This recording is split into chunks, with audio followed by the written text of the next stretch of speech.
Fala pessoal, começando aqui mais um podcast da Prime 360. Hoje eu trouxe aqui nossos convidados especiais que estiveram ontem na nossa live até, né? Professor Lucas Desorte, prazer aqui em recebê-lo. Nilo, também conheci Nilo semana passada, um grande profissional aí do mercado. Eles vieram aqui falar um pouquinho sobre a história deles, um pouquinho sobre o mercado, né? Vamos debater aí o que está acontecendo, ano de eleição, ano de aumento de juros no mundo. Então, Lucas, diferente dos outros podcasts que a gente tem, né? Aqui você não tem só 30 segundos para se apresentar, tá? Você pode usar o tempo que você quiser, desde que não passe de 1 minuto, tá bom? E não vale contar mentira. Legal. Não, eu não sou pescador. Não é. Não, nem sei pescar. Mas é um prazer estar com vocês aqui da Prime. Agradeço o convite do Antônio, ao qual estendo todo o agradecimento à sua equipe. E é sempre bom, né, a gente falar de cenário econômico, cenário eleitoral, porque por mais que a gente é técnico e lê bastante relatórios, a gente faz o cenário conversando com as pessoas, né, e entendendo às vezes melhor a realidade com que a situação do Brasil e do mundo eles estão vivenciando. Então é importante a gente ter essa conversa, assim, até mesmo para nós analistas, para a gente ter um feedback e, consequentemente, né, um cenário mais realista. Mas é um prazer mesmo estar aqui, agradeço mais uma vez o convite e vai ser muito bom, né, muito produtivo essa conversa. Legal. Nilo, você aí, qual que é a tua história, tua carreira, o que você tem feito aí no mercado? Bom, reitero os agradecimentos, né, ao Brian, ao Antônio, principalmente também, né. Olha, eu comecei principalmente fazendo gestão de risco, né, numa mesa BMF Bovespa de alguns traders. Depois passei um tempo em M&A e hoje atuo na parte de asset management mesmo, né, que é onde eu me encontrei assim, pretendo seguir a carreira a minha vida toda. E Nilo, quantos anos você está hoje, Nilo? Hoje eu estou com 22 anos. Meu então, Deus do céu. Ainda tem que viver um pouco mais, né? Mas a gente busca compensar assim, estudando bastante, esforçando bastante. Ah, legal, poxa. O jovem talento, né? Futuro gigante pela frente, né? Isso é legal, né? Eu me demorei para me encontrar realmente na área do mercado financeiro. Eu comecei a pegar gosto em 2014, né? Um tempo atrás, mas eu queria ter começado muito antes, na verdade, né? Então, que legal, Nilo. Acho que você tem tudo aí, né? Ainda mais com um mestre desse aqui do lado para você ser um padawan aí do Lucas Desorte. O Desorte auxilia muita gente ali, vai ensinando, vai passando experiência, né? Acho que, assim, a gente vê muito que...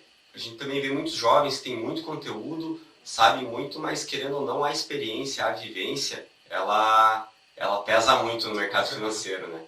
Então, acho que esse é o grande diferencial. Então, acho que vamos começar falando um pouquinho aqui da casa de vocês, né, Lucas? O que é a TM3, o que vocês fazem, quais são toda a parte que você já me explicou, né, naquela conversa sobre Venture Capital, os fundos. Então, falar um pouquinho para o pessoal aí, para conhecer um pouquinho mais. Legal. Então, eu me formei em Ciências Econômicas, né, verticalizei minha profissão, fiz mestrado e doutorado na área, né, de desenvolvimento econômico, na própria Federal. E questão de 2018, né, em diante, eu comecei a trabalhar com gestão de fundos, né. Então, eu entro na TM3 Capital, que hoje eu sou sócio na gestora, em 2018, né, para ser mais exato. E administrando os fundos de liquidez, né? Então é uma gestora que já tem tempo aqui em Curitiba. Ela foi fundada por um empresário que é o Marcel Martin Malchevski, por isso que é M3, né? Que fundou a Bematec, né, na década de 90, tem uma história de sucesso, vendeu a empresa em 2015 para a TOTS, e reforçou seus investimentos através de uma criação de uma asset. Então, a TM3 Capital, ela nasce em 2014, né, então ela já tem um histórico bom aí no mercado, com uma joint venture de uma gestora de São Paulo, né, que é a Trivela Investimentos, com a M3 do Marcel Malchevski. Então essa gestora, ela tem como DNA dela investir tecnologia, que tem uma receita recorrente, multissetorial, mas basicamente com software e hardware, né? E que naturalmente eles possam estar ajudando na estratégia da empresa ela crescer, seja no varejo, né, no service, no SaaS, né, service as a SaaS, né? Então, assim, a gente vê, né, viu que a empresa ela cresceu bastante, né, nesse segmento de VC, né, que são através de FIPs, né, Fundo de Investimento e Participação. E atualmente, hoje, então, a gente está com 4 áreas na gestora. A principal é essa, investindo em empresas de tecnologia. Depois tem a Asset Management, que são os fundos líquidos. Daí a gente tem 2 fundos líquidos, o TM3 Long Base Multimercado e o TM3 Small Caps, Fundo de Investimento em Ações. Né? Então são esses dois fundos que a gente tem, né? A aplicação mínima é de 5 mil, a gente está reduzindo agora de um fundo para 1.000, né? Para poder também captar mais. Estamos em algumas plataformas, né? Tipo BTG, Orama, Modal Mais, isso, C-Capital também, Necton também, Ativa. Né? Então tá bem difundido, né? Então, Só falta gente mesmo pegar vocês. Falta gestor, né? Aí fica também Fica aí, repetido, né, pra gente... Mafra, Benchimol, vamos dar um apoio aqui pro... Dar uma força ali para ver se a gente também coloca o nosso fundo, pelo menos sob demanda, sabe, Antônio? Sim. Seria muito bom a gente já ter esse fundo distribuído lá. Então, hoje a gestora ela cresceu bastante, então a gente está com meio bi sobre gestão, né? E lógico, né? Então, isso que a gente vai conversar hoje, assim, vendo com bastante atenção os desafios atuais aí da economia mundial e brasileira, né? E falando aí um pouquinho então, o Long Bias, ele, aplicação mínima hoje 5 mil, é esse que vocês querem diminuir para 1.000? Isso, bem esse. Tá. Resgate e cotização dele, Lucas. O resgate é D10, D5, cotização D5, né? Então, Tá. D10, né? Legal. É um diferencial, até porque a gente vê muito fundo aí que é D30, né? E 1,5 taxa de administração. 1,5, legal. E o outro fundo, como que é a questão de resgate e cotização? É D30. Né? É que é o Small Caps. É o Small Caps. É que Small é mais complicado, né? Acho que é difícil pegar né? um Small que a gente tenha um resgate tão rápido devido à liquidez do mercado. Você vai querer liquidar uma posição grande ali e isso vai acabar mexendo no mercado inteiro. Mexe no mercado inteiro. Então é D30 e taxa de administração de 2 e aplicação mínima inicial de 5 mil. 2,20 de performance? 2,20. Tá, legal. Então fica aí, ó. E aí o índice é o small. Né? Tá, claro. Bateu o small, o benchmark, legal. Assim, para você que é investidor e gosta de small caps, uma coisa que eu gosto muito de, quando me falam de small caps, gosto muito de investir através de fundos, porque é um trabalho muito mais difícil analisar small cap do que as grandes que a gente tem hoje compondo o índice, né? A gente tem que ir muito mais a fundo nos balanços, nos dados das empresas, né? É um produto sensível, né? As premissas, né? É um investimento mais difícil mesmo. Né? Você tem que estar mais sólido e consistente nas suas premissas. Né? Com certeza, tem que ter uma visão bem focada de médio e longo prazo, bacana. Então, esses 2 fundos aí, pessoal, fiquem atentos. E track record, nós temos aí quanto tempo já de track record dos fundos? 10 anos, né? 10 anos no fim. O fundo ele surge até antes da gestora, né? Porque era um fundo privado, né? Comercial. E depois a gente começou a popularizar esse fundo, abrir para as plataformas, primeiro para os amigos dele, depois para a plataforma. Só para você ter uma ideia, a aplicação inicial mínima era 100 mil, depois a gente mudou. E ele é de fevereiro de 2012, então ele tem 10 anos. Legal. E o Small é novo, né? Está fazendo um ano. Muito bacana. E falando assim, Lucas, daí a parte também, agora entrando na parte de VC, como que vocês fazem, sabe? Hoje a gente tem 2 produtos especiais do VC, o VC4 e o VC5. O VC4 está captando numa secundária, tá? Então quem tiver interesse, a gente só a gente nos avisar que a gente explica melhor o produto, mas é para investidor secundário, investidor qualificado, né? Na primária investidor profissional, institucionais, e quem investe com a gente é o BNDES, Bandes, Bradesco também entrou agora aqui, BRDE, tá? Fomento Paraná. Então a gente é um fundo bem institucional e está investindo em 4 empresas agora, né? Tem 2 empresas com mais track record, com mais histórico no fundo, e entraram agora mais 2 empresas. Então é um fundo que está aceitando agora investidor qualificado numa secundária e está em torno de 100 milhões. Tem um outro fundo que a gente ganhou uma licitação do Bandes, que é o Banco do Espírito Santo, né, que está relacionado ao fundo de petróleo e gás, fundo soberano, é um cotista só, fundo soberano, para reformular, reestruturar, né, as empresas de tecnologia, o ambiente de tecnologia do estado do Espírito Santo. Então eles pegam esse recurso que eles têm dos royalties, né, de petróleo, e investem em empresas de tecnologia através do instrumento financeiro que se chama CFIP, né? Esse FIP, então, ele está investindo e a empresa ela tem que ter uma residência fiscal lá no Espírito Santo. Ela pode ter sua matriz em outro lugar, mas tem uma residência fiscal lá no Espírito Santo para poder receber esse aporte. Então, esse fundo vai investir em várias empresas, né? 250 milhões, né? Então, ele vai investir tanto em empresas startups, como empresas um pouco mais maduras, mas que tenha tecnologia no mercado, que tenha uma inovação.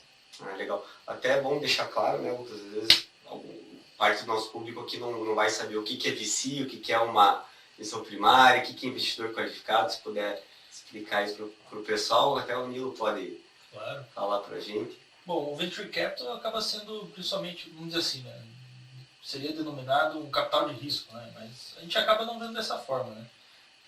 No caso ali, a filosofia da empresa acaba sendo muito esse investimento em novas empresas, denominadas startups, né, que aí tem um cunho de tecnologia, né, permitem uma inovação, um crescimento muito maior, mas assim, vejam que é algo bem menor do que uma small cap. Então, acho que a questão também é não confundir um venture capital com investimentos em small caps, né. Esses small caps já são empresas da bolsa, muitas vezes já tem no mínimo aí uns 300 milhões de valor de mercado, até uns 10 bi, vai dos critérios. Mas o venture capital, muitas vezes, a gente está falando de investimentos bem menores, né? Realmente novos empreendimentos, sempre com cunho tecnológico, né? Quanto ao investidor qualificado, é um investidor que tenha R$1 milhão investido, né? Então, assim, se você já tem R$1 milhão de patrimônio investido no mercado financeiro, pode ser em qualquer investimento, um veículo que for, vamos dizer assim, você já é denominado investidor qualificado, né? E aí você já tem essas liberações de fazer esses investimentos. Do porquê disso? Existe um julgamento assim, de que esses veículos podem ser um pouco mais diferenciados, ter uma liquidez um pouco menor, né? Quando você entra numa empresa nova, não tem como daqui 2 meses você tirar o dinheiro, né? Então, por conta desses caráteres um pouco mais sensíveis, assim, julga-se que é necessário um porte um pouco maior do investidor.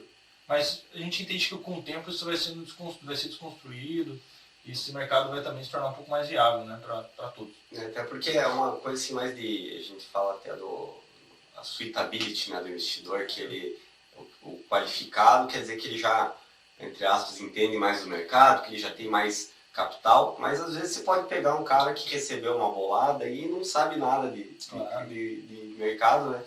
Até nós, assim, aqui como assessores, nós conseguimos entrar como profissionais até, né? Mesmo não tendo o montante de... CVM também, gestor CVM também. Consegue estar qualificado como profissional.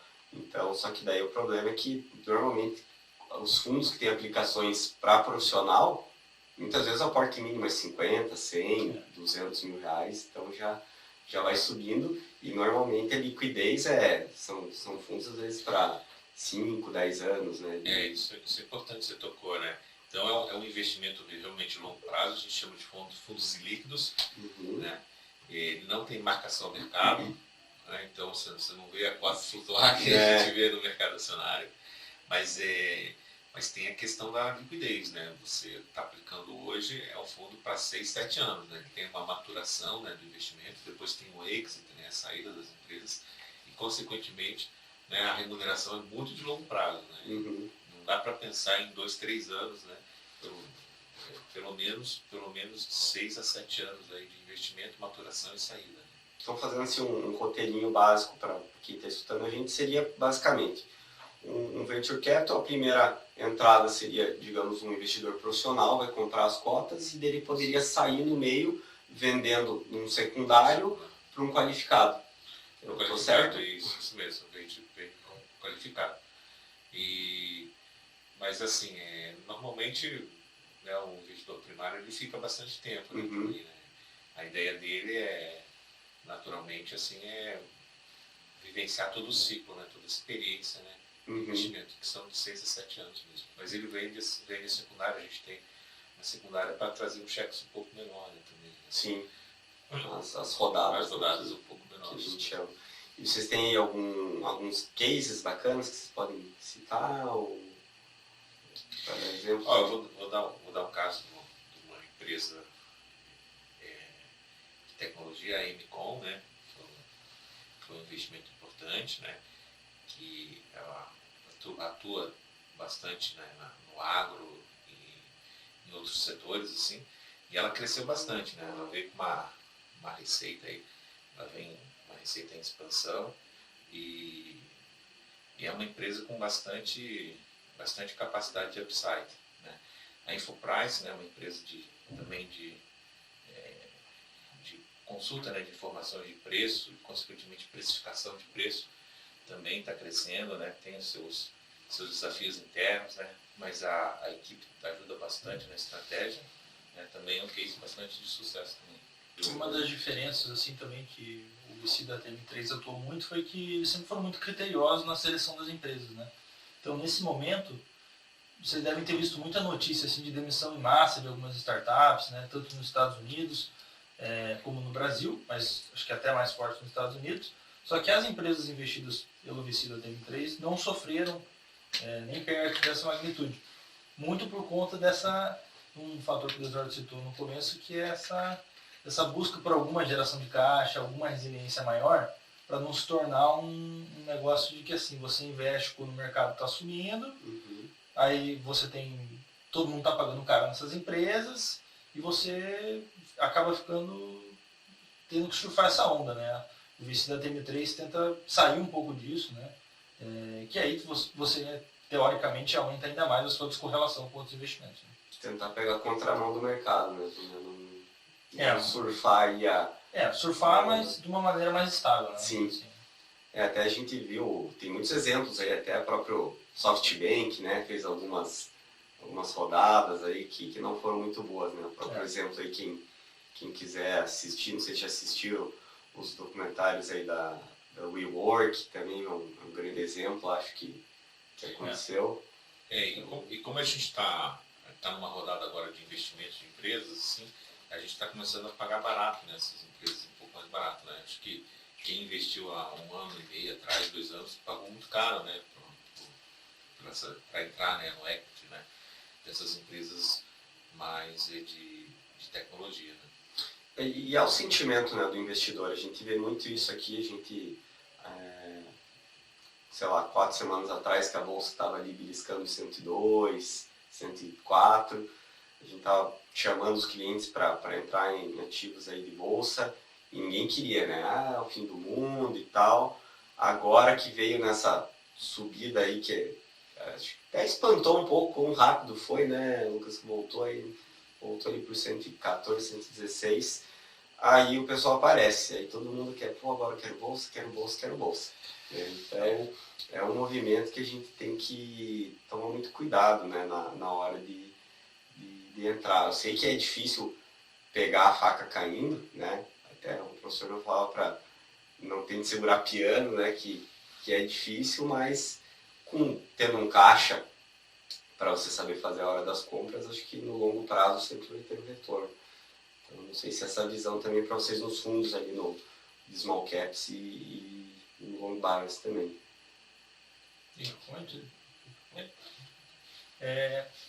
Tenho observado, acho que acaba tendo muito essa dinâmica assim dos investidores desse pessimismo, né, desse otimismo muito dinâmico, e é isso que muitas vezes acaba atrapalhando os investimentos, né, porque você tem que sempre tentar ver o mercado assim, daqui para frente, e tentar esquecer um pouco esse viés de putz, olha como agora as coisas caíram, né? Olha como tá ruim. Isso mexe muito no mercado, né? E é por isso, como você mesmo comentou, que é importante a gente ter essa aceleração de caixa, né? Hoje a gente tenta rodar, principalmente nesse ano mais volátil, né? Com patamares de caixa um pouco mais elevados, né? Tanto no small caps quanto no multimercado, né? O multimercado, ele até tem mais ferramentas para se defender, né? Só que o nosso FIA é um FIA long only, small caps. Então, assim, é uma carteira comprada e um pouco do gerenciamento ali de risco pode ser feito via aumento ou redução do caixa, né? Ou, de repente, um pouco mais em teses mais resilientes, né? Fazer um pouco desse rotation. Mas, no fim do dia, ele está um pouco mais exposto ao mercado em si, né? Mas já no multimercado ele consegue fazer travas, consegue segurar um pouco mais a volatilidade. Né? Legal. Nildo, explica um pouco para a gente, então, para o investidor também mais novo, conhecer o que seria um long bias, o que seria um long only, qual que é a diferença também do multimercado, o que você pode fazer dentro do multimercado que você não pode fazer dentro de um FIA, né? Quais são as diferenças dos fundos, é legal o pessoal saber, né? Porque às vezes o pessoal olha lá, pô, o que é um FIC-FIM, o que é um long short, como funciona um long short, né? Então acho que é bacana também a gente explicar isso pro pessoal. Essas variações assim elas são quase infinitas, né? Mas eu acho que é bom a gente se apegar aos maiores termos, né? Então, uma das diferenças, né? Qual que é a diferença de um fundo long only e de um fundo long bias? Tem que ir pela tradução literal mesmo. Então, assim, long only. A ideia do long é você estar sempre, vamos dizer assim, comprado, né? Exposto à compra. E se fosse um short only, seria apenas vendido, né? Isso é um tipo de fundo muito raro, assim, mas... O long only é mais direcional, né? Isso, o long only ele só tem uma direção, né? Então ele sempre vai estar comprado. Aí talvez você fale, poxa, mas isso não é bom, porque pode ter momentos que o mercado dá sinais de queda, por que eu vou estar exposto a um long only, né? Muitas vezes, você dentro do seu portfólio, é interessante você ter uma posição direcional comprada em um tipo de ação, né? Então, é importante você saber que aquele fundo vai estar comprado e vai estar exposto, né? Mesmo que de repente seja um momento meio duvidoso, você acaba tendo clareza do que ele está fazendo. Né?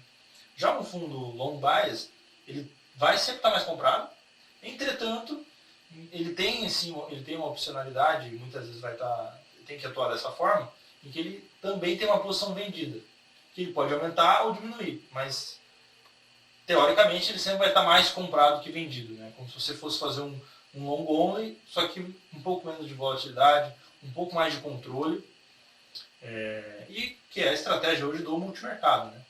E aí, entrando, o que é o multimercado? Qual a diferença de um fundo de ações e um fundo multimercado? O fundo multimercado é no estrito senso mesmo, então assim, ele pode investir em vários mercados, seja brasileiro, seja exterior, seja europeu, tem várias exposições que você pode fazer, né?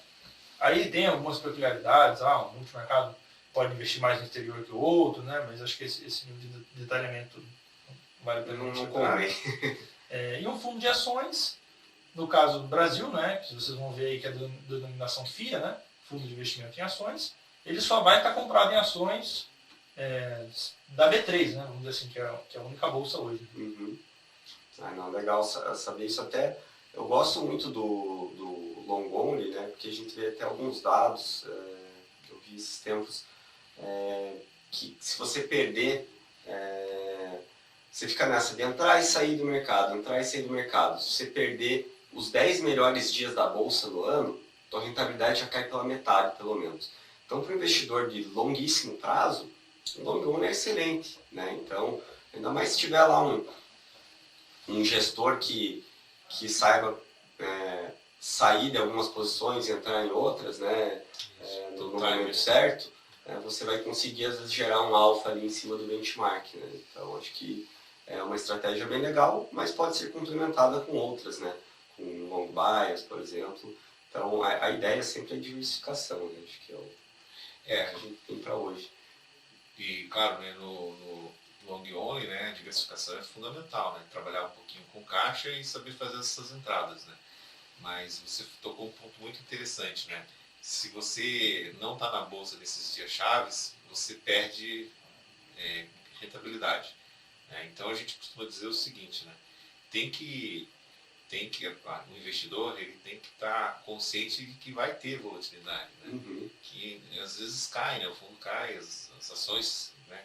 Elas são muito sensíveis, né? Ao cenário internacional, ao cenário nacional, mas que no médio e longo prazo, assim, se você tiver com uma carteira bem montada e com essas proteções, principalmente com essa diversificação, historicamente muitos fundos estão dando acima, né, do CDI, dando acima da Selic, e até mesmo do benchmark Ibovespa, né? Então tem que ter paciência, né? E claro, né, dado o seu perfil, assim, aceitar um pouco de volatilidade. Claro, até muitas pessoas perguntam sobre por que tal papel está caindo muito, ou outro papel. Muitas vezes é devido às pessoas que resgatam próprios fundos, né? Porque acontece, quando a pessoa pede um resgate, você é obrigado a vender. Você é obrigado a vender, né? Então você vai ter que vender posições que o gestor, na verdade, não estava querendo vender aquela hora, mas ele precisa honrar o resgate do cotista, né? Então até o Eduardo da V8 estava aqui comigo uns 2 meses atrás, ele estava mostrando uns dados do quanto teve de resgate de fundo FIA para aportar em fundo de renda fixa. Foi algo assim absurdo que entrou em caixa de fundo de renda fixa. Então isso foi o que movimentou muitas ações que falaram, pô, mas por que essa ação está caindo? Não faz sentido, né? Resultados bons, estava tudo ok, o cenário macro e micro do papel não era para estar acontecendo aquilo, e realmente eram os resgates de fundo que estavam fazendo com que aquilo estivesse acontecendo. Então, agora também, aproveitando a deixa, vamos falar um pouquinho de cenário, o que a gente pode esperar aí com essa taxa de juros global, falar um pouquinho também Ucrânia e Rússia, se desenrola ou não desenrola, o que pode favorecer o Brasil, o que pode piorar. Então fica livre para vocês comentarem sobre esses aspectos, que acho que é o que está mais deixando o investidor com a pulga atrás da orelha. É verdade, né? O cenário tem essa incerteza, né? Principalmente vindo da economia mundial. Falando um pouquinho de Brasil, o que a gente está observando, né, o que a gente está fazendo no cenário, é que a inflação aqui no curto prazo, ou seja, desse ano, ela vai vir um pouquinho melhor, né? Em torno de 7,1%, 7% no final do ano, né, de 2022. Essa queda da inflação está sendo muito acompanhada por uma redução dos preços de transporte, né, principalmente preço de combustível, preço de energia. Era um preço que estava muito pressionado, né, recentemente na nossa economia. Então a gente está vendo, né, naturalmente, assim, uma queda do preço da energia. Pode ser que o preço do petróleo também há mais ou menos 2 meses atrás estava em $120 o barril, $110 o barril, agora está em $90 o barril. Então teve uma queda expressiva, né, importante, né, do preço internacional do petróleo. Então a gente vê uma inflação no curto prazo melhor para o Brasil, né, mas ainda um custo de vida alto. A gente entende que o custo de vida alto, principalmente vindo de alimentos, né. Mas ano que vem a inflação está muito incerta, né? Então a gente está prevendo uma inflação mais próxima de 5,5%. Mas por que assim mais próximo de 5,5%? Porque a gente acha que tem muita incerteza no balanço de risco nosso da questão fiscal, né? Como que o novo governo vai arcar aí com o arcabouço fiscal, principalmente, né? Se vai ter teto de gasto, não vai ter teto de gasto, como que vai ser o reajuste de funcionários públicos. Todas essas perguntas que eu estou fazendo, eu não sei as respostas, tá? Por isso que é o lance de Não, com certeza. Tá? E, consequentemente, qual vai ser o impacto sobre o câmbio e a inflação. Né? E essa é uma grande questão, até que o próprio investidor estrangeiro, que quer trazer dinheiro para o Brasil, né, ele se pergunta muito, né, porque ele não sabe o que vai acontecer. O Brasil está com muita oportunidade. Até ontem a gente comentou no webinar, mostrando, né, o Nilo até comentou sobre o PL da Bolsa aqui, que estava sensacional. A gente tem empresas muito boas que os investidores querem trazer, aproveitar esse dólar muito forte, porque eu até acredito, né? Ontem você falou, né, Lucas, que você acredita que o justo do dólar hoje, até para o ano que vem, é 5,30, 5,20, né? Isso. Mas eu acho que, olhando num médio prazo, até o Paulo Guedes falou isso 6 meses atrás, seria bom para o Brasil mesmo um dólar na casa de 4,30, 4,40, de repente, para ficar mais equilibrado. Não sei se daí isso é o temor do investidor estrangeiro que não está trazendo tanto dólar para cá. O dólar ele tem uma dinâmica própria, assim, é difícil fazer uma previsão, assim, né, exatamente como que vai ficar. Eu falo em torno de 5,20, 5,30, assim, porque os preços das commodities vão dar uma estabilidade, E também, né, nesse período de eleição, assim, na questão do risco fiscal, ele faz com que o dólar fique um pouco pressionado, né? Mas lógico, né, existe, o setor externo brasileiro está indo muito bem, superávit na balança comercial, então o dólar ele pode abaixar da casa dos 5, né, 4,70, 4,50, eu acho 4,40 um pouco baixo demais, assim, sabe? Mas, dependendo do que vier de proposta de arcabouço fiscal, assim, se for um arcabouço fiscal mais rígido, superávit, que a gente chama, né, primário do setor público, tudo, aí a gente pode ter um câmbio mais baixo, sim, né, sem sombra de dúvida. Mas eu não vejo esse cenário agora. Também vai ajudar a nossa inflação, né? Pô, ajuda bastante, né? Com certeza. Daí a gente combate a inflação com mais rapidez, né, sem sombra de dúvida. Assim. Mas eu acho que o câmbio nesse patamar 5,20, 5,30, ele está num preço aí, dados os riscos também da economia mundial. Pessoal, até vou deixar aqui um comentário. Tem muito cliente que às vezes quer fazer câmbio aqui, que a gente faz câmbio bastante aqui pelo Prime, né? Então, vou viajar. E é todo dia. Comprou hoje o dólar, será que amanhã vai cair? Gente, não tem jeito. Ninguém sabe. Acho que uma das coisas mais difíceis de acertar é câmbio, né? Então, câmbio é um negócio muito, muito difícil. Então, a minha dica é sempre assim, ó, você vai viajar daqui 4 meses, compra um pouco hoje, compra um pouco mês que vem e vai comprando, faz um preço médio igual o mercado, né? Mas, ó, até o professor Lucas aqui, que tem anos de vivência no mercado, a gente não sabe dizer o que vai acontecer. Até quando o dólar bateu aqueles, acho que foi 4,59, né, que chegou a bater agora, eu não acreditava naquilo ali, estava sendo algo meio... ali a gente comprou um pouco dólar, né? Fez um posicionamento exterior, até a gente se beneficiou do dólar subindo um pouco, né? Mas eu acho que o cenário do dólar abaixo de 4,50, assim, é pós-eleição, se vier, né? E vai depender do que a gente vai ter de regime fiscal. Com certeza, com certeza. E acho que uma outra questão importante quando o pessoal pensa em comprar dólar, né? É que assim, a gente observa mais o dólar futuro, né, do que o spot ali, né? Às vezes a gente acaba vendo o dólar 5,11, 5,15, mas se a gente coloca o carrego do CDI nesse dólar para o fim do ano, já é um dólar de 5,30, 5,40, e aí eu te pergunto, né, será que o dólar vai a 5,40 no fim do ano? Talvez, mas ficar nesse carrego do CDI hoje, comparado ao dólar, pode ser mais vantajoso, né? Acaba tendo é como se você comprasse hoje o dólar a 5,11 e fosse receber a 5,30. Melhor do que você comprar 5,11 e não saber, né? Claro, aí também vai se você está fazendo com proteção ou não, né? Pensando meramente num caráter especulativo. E também tem que ver também a política do Banco Central, né? Às vezes eles podem ir lá e falar, vamos vender dólar aqui, dar uma baixada, dar uma controlada. Até porque agora eu confesso que recentemente eu não sei como que está o estoque de dólar do Banco Central, mas eu sei que alguns meses atrás eles estavam com um dos maiores de todos os tempos, estava passando ali de 350 bi de dólar para jogar no mercado. Então tem isso também, né? A nossa política de câmbio ela é flutuante, suja, né? Que a gente é o dirty floating, né? Que a gente chama, né? Flutuação suja, né? Então essa é a política. A gente vê muitas vezes aí o Banco Central faz um candle gigante ali de venda de dólar, mas dá 5, 10 minutos ali o mercado já bate na cara. Principalmente para quem fica operando mini dólar na bolsa e leva umas na cara. Então, ó, pessoal, não operem mini dólar na bolsa nem. Isso aí é para usar para fazer hedge, né? Eu acho que para que é usado, porque até tem um dado muito interessante, muita gente vem perguntar, quero brincar de mini índice, mini dólar. Tem um estudo que no Brasil 99% das pessoas perdem dinheiro fazendo mini índice, pessoas físicas, né? E daí, acho que é 0,5 que ganha dinheiro, e desse 0,5, 0,3 disso ganha, assim, um montante expressivo, né? E essas pessoas fazem, até no estudo era legal de ver, que essas pessoas faziam, tipo, 5, 6 operações por mês no máximo. Aquela entrada perfeita e saída não ficava todo dia girando.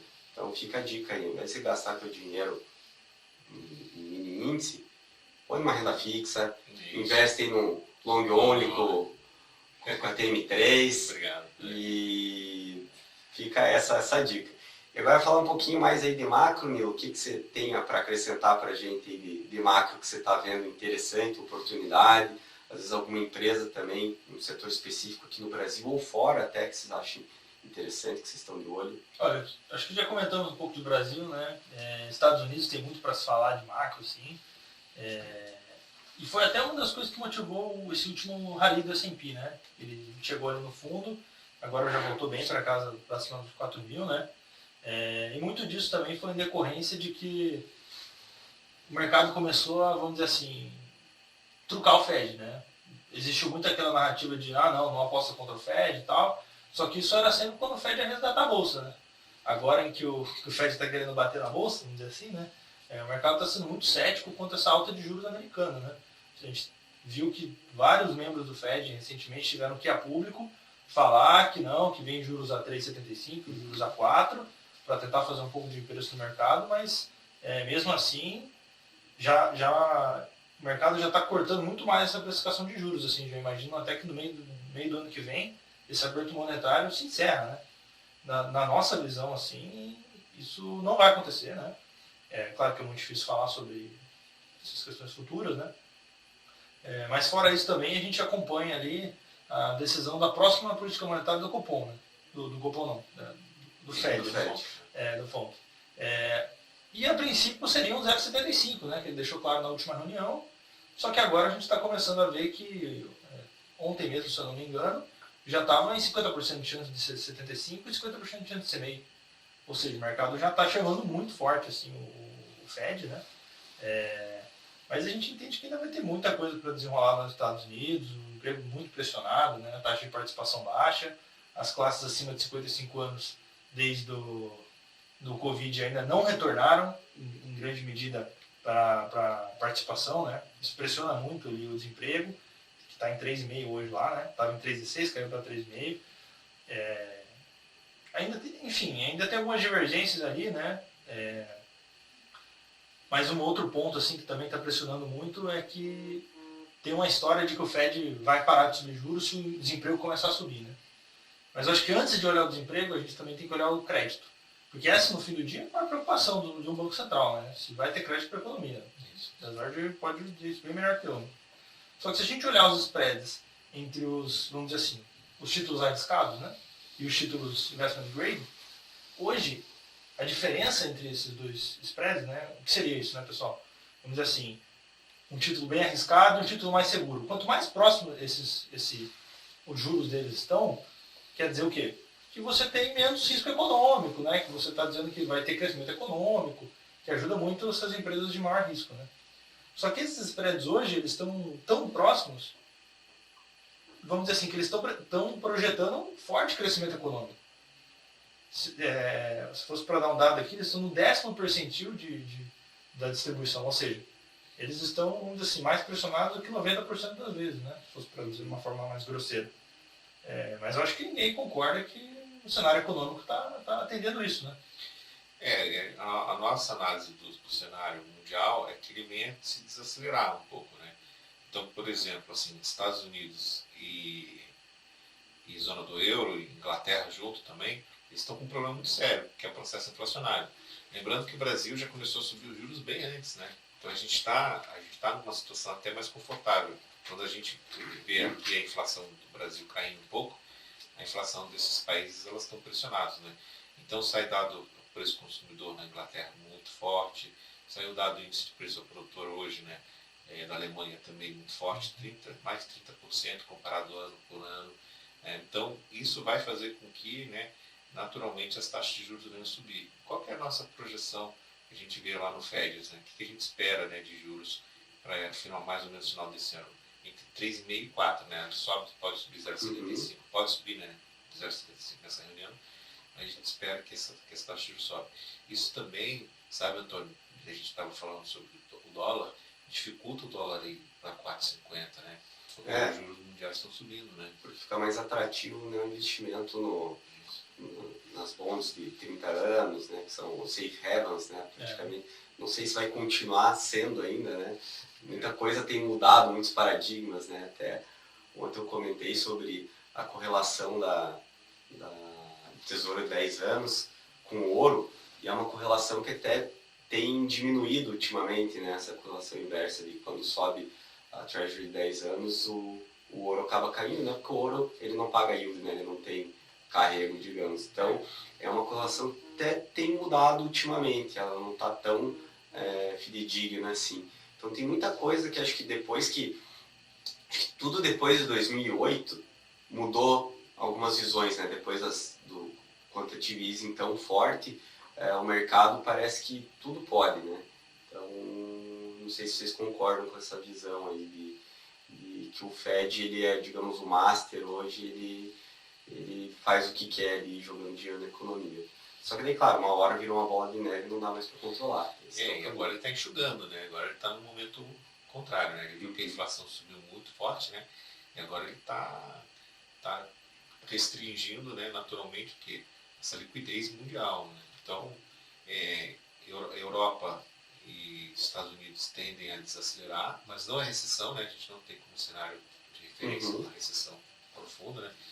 Pelo menos por enquanto, assim, a gente não vê nenhum problema recessivo. Mas você sabe qual que é a nossa grande incógnita ali? É saber como que vai ser o crescimento chinês, né? A China está com muita dificuldade de crescimento, né? Apesar que ela, lógico, ela está crescendo, está 3%, está crescendo mais que o Brasil, naturalmente. Mas o fato é o seguinte, né? Tem um problema imobiliário, tem problema do Covid lá, né? Tem o problema, né, da cadeia produtiva global, e a questão é a seguinte, né? Quando a China vai crescer? Se ela tem uma meta de crescimento de 5,5%, então a gente acha que esse 5,5% está um pouco puxado, ela vai crescer menos também. Então, a China também está desacelerando, não tanto quanto essas duas economias que a gente falou agora, mas ela está desacelerando um pouco também. Mas a China tem uma característica, né? Ela não está com problema inflacionário, segundo os dados que ela divulga. Segundo os dados que ela divulga. Sei que é questionável, né, as informações que vêm da grande economia asiática. Mas o fato é que a gente está com uma pergunta no seguinte sentido. Será que o governo chinês ele vai lançar um pacote? O que ele vai fazer de política monetária, né, para estimular o crescimento econômico e, consequentemente, manter um ritmo de crescimento mais próximo de 5, 5,5 e não mais próximo de 3, né, que a gente está prevendo um crescimento esse ano mais próximo de 3. O que a China vai fazer? Né? Qual coelho da cartola ela vai tirar? Né? Aí a gente não sabe, a gente está acompanhando e está ansioso para ver como que vai ser nos próximos capítulos. A China realmente né? não importa. Pessoal, só vou ligar na carga aqui o notebook, vocês podem ir falando antes que a gente fique com problemas técnicos, né? Sempre acontece. Isso aí é sempre complicado. Quem faz ao vivo é outra coisa. Né? É verdade. Então, não, pronto, resolvi. China realmente é muito importante falar. Tem outra coisa que eu ia falar. Inflação. Eu sempre tive para mim que a inflação, toda essa inflação que a gente vivenciou nos últimos 1 ano e meio, 2 anos, né? Para mim, grande parte sempre foi cadeia de suprimento, tá? E também a questão dessa mudança de chave do SG, né? Que bate muito nisso, que a gente acabou, o capex de petróleo diminuiu muito, principalmente nos Estados Unidos, né? Então, o fracking praticamente acabou lá com o governo Biden. Então, os Estados Unidos, se não me engano, em 2019, eles se tornaram pela primeira vez na história autossuficientes em petróleo, né? Eles são os maiores consumidores do mundo. E grande parte disso vinha do shale, né? do fracking. Então, eles desenvolveram toda essa técnica que era muito caro. Eu lembro que, não sei quantos anos atrás, mas o custo do shale começou em $60 por barril, foi baixando, eles conseguiram baixar para menos de $30, né? Então até um petróleo para os Estados Unidos acima de $30 era melhor, por questão do shale, né? Então daí a gente viu essa diminuição no capex, e daí teve toda a questão, né?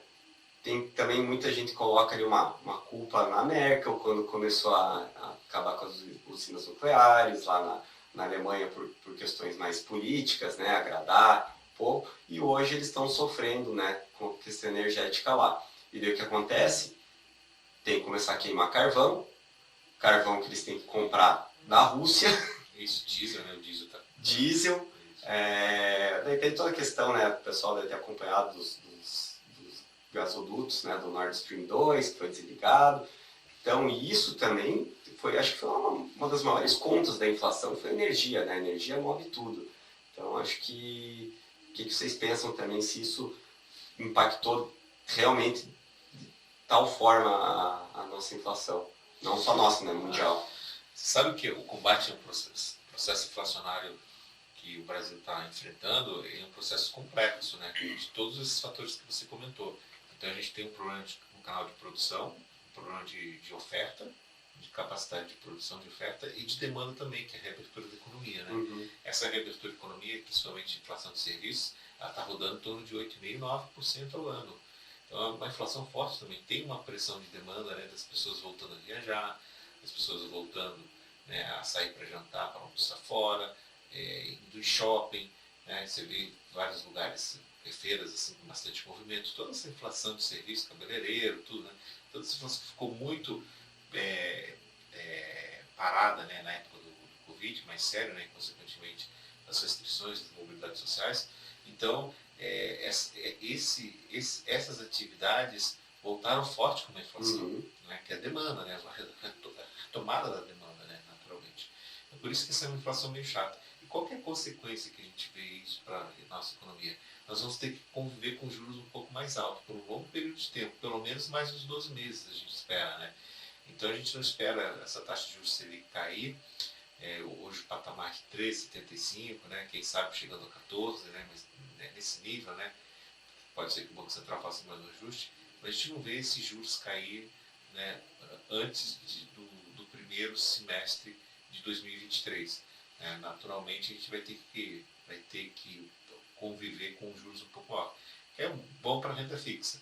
Mas o fato também pode ser bom para a renda variável, porque no momento que você para de subir a taxa de juros, isso já dá um fôlego para a renda variável, que é o que a gente está vendo recentemente. Né? Até porque o mercado ele se antecipa muito antes, né? Então, você não pode esperar, o Banco Central agora anunciou, vamos baixar para 12, para 11, o movimento já foi.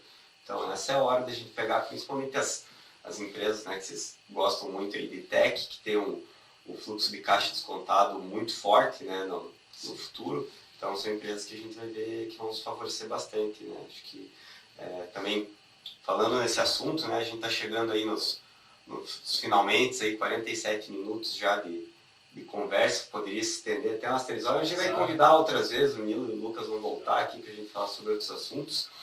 Queria que vocês falassem aí 2 setores, 2 empresas, algo que vocês estão de olho, que vocês acreditam, uma tese bacana aí para a gente soltar. Olha, a gente, até puxando o link do que você comentou do petróleo, né? Expressão de oferta, assim, né? Realmente o setor passou por muito tempo de desinvestimento, né? Baixo CAPEX. Acabou que o ESG também virou só o E, né? Muito isso. E hoje a gente está vendo um pouco desse... Hoje é só uma consequência, né, de todo esse período. Né? Desde usinas nucleares, petróleo, enfim, acho que se entrasse nessa discussão aí seria pelo menos mais 1 hora, né? Mas, tentando puxar um pouco para as teses, nós temos hoje 2 investimentos em petróleo, por exemplo, né? Petrobras, uma posição importante nossa, e 3R Petróleo, né? Acho que a Petrobras, o pessoal está um pouco mais inteirado, né? Desde esses dividendos, enfim, até... Aí tem a narrativa da eleição, enfim. Mas se fosse para falar um pouco mais de uma tese de petróleo nossa, seria a 3R Petróleo, né? A 3R Petróleo, antes de alguém ficar preocupado, assim, é uma Junior Oil, né? Mas ela não tem nada a ver, por exemplo, com o que foi o Eike Batista, né? Então, assim, ela não tem, vamos dizer assim, ela não vai comprar uma possibilidade de petróleo e lá explorar e ver que só tem gás, né?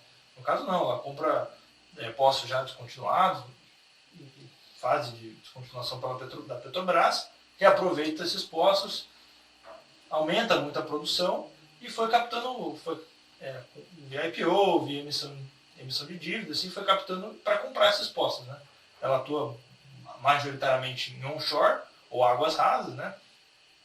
E a gente, assim, vê uma upside muito grande para o papel. O maior risco acaba realmente sendo um risco operacional, né? Porque, ou não, como que eu vou mensurar o verdadeiro risco de eu ir lá e tirar o petróleo do chão, né? É um pouco difícil a gente ter esse cálculo, né? Mas ela negocia a múltiplos atrativos, bom dividendo esperado para os próximos anos, né? um upside aí na casa de uns 70%, 80% sem muita dificuldade, na nossa visão. Assim. Isso significa que você deve pegar e comprar 300 de petróleo? Claro que não, né? Não é assim que a gente você pode ir lá e comprar uma ação. Né? Então acho que via os veículos, né? Via os fundos que estudam as empresas, tem uma composição de portfólio, né?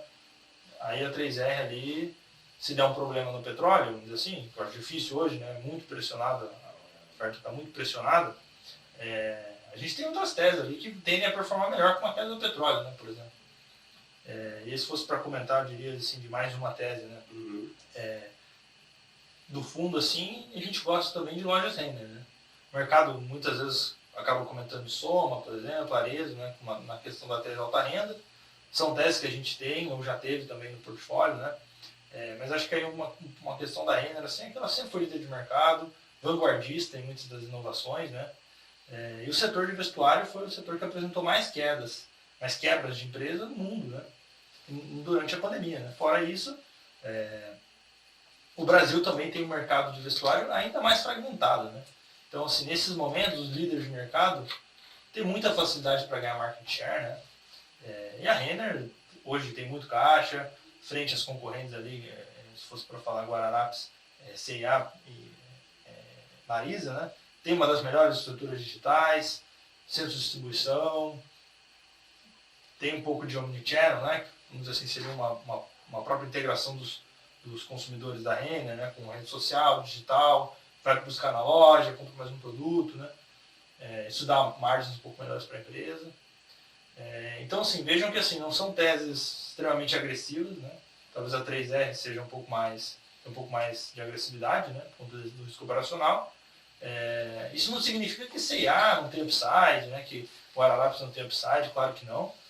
Mas é que nesse momento de retomada, de queda de juros, a gente entende que as empresas de qualidade vão se beneficiar muito, né?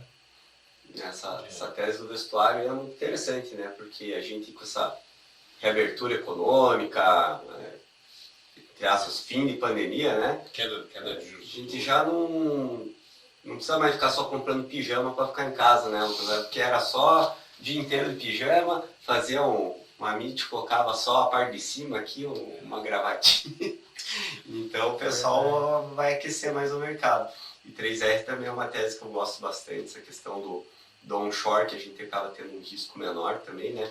E eles têm uma capacidade, né? Está previsto de ampliação de barris, né? Se eu não me engano, de 8 vezes até 2024, 2025 de aumento de produção. Então é uma empresa também que quase todo relatório que eu leio, que eu vejo, joga o preço dela para daqui um ano e meio em torno de 80, 90 reais. Hoje, se eu não me engano, ela estava sendo negociada a 34. Isso. Então, uma empresa bem legal para ficar no radar. Claro, não é nenhuma recomendação. Eu sempre digo, estudem, vejam o papel, comparem as teses e, melhor de tudo, invistam através de fundos, que você vai ter profissionais aqui todo dia olhando para você, né, fazendo a gestão dos ativos. Legal, e esses dois produtos, né, mostram um pouco o equilíbrio da carteira também, né? Uhum. E tem uma parte de petróleo, exportação commodity, que a gente acha importante, né? E mercado doméstico, que não dá para ficar de fora, né? Claro. Porque o Brasil foi o primeiro país a subir os juros e pode ser o primeiro país agora a baixar os juros com um pouco mais de intensidade, fazendo com que o mercado doméstico venha a crescer bastante, né? E com a retomada da economia. Com certeza, né? O Brasil ele tem ele é mais íntimo com essa questão de juros e inflação, então a gente conseguiu dar um passo à frente aí de todo mundo subir antes e com certeza se a gente descer antes a gente vai conseguir se favorecer. Mas, pessoal, obrigado a todos, obrigado Lucas, obrigado Nilo pelo tempo de vocês, foi bate-papo sensacional, espero que a gente possa fazer uma próxima aqui. Também fica a sugestão aí para vocês deixarem algum tema específico, né, que vocês queiram escutar aqui, o Nilo e o Lucas falando, eles têm muita propriedade para falar. Então, até a próxima!